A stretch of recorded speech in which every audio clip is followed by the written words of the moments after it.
لسر اپراسیون کنترل کرنا باجر شنگاله جمیل خدر برپرس مالبند شنگالی کتی با آوای که زندی لسر هلا تلفن دیگل مده بله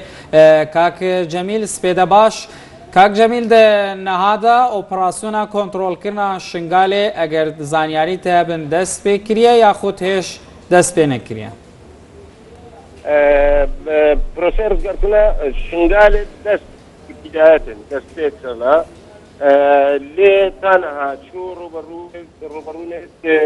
جدي نبنا بلكو طيران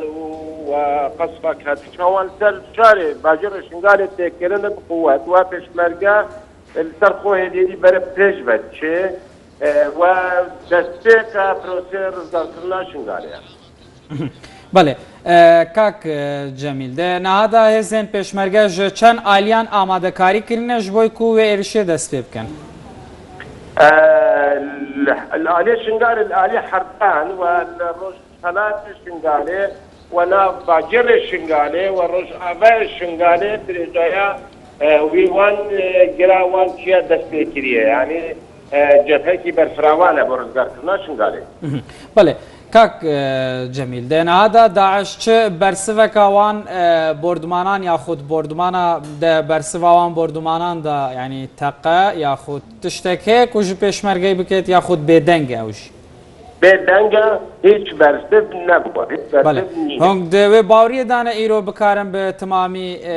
باجر شنگالی وره کنترول کرن یا خود اف پروسه بردوامی هبه پروسه بردوامی هبه و مثلا شنگال نینا بريكي دريجة جلك بريكي جلك برفراوانا المسألة شنقال إننا بروجا كيف أو مسألة ساعته وروجانية بله جميل خضر برپرسه مالبند شنگالی کتیه جلک سپاس بو زانیارین بله برزان لسليماني آوات محمود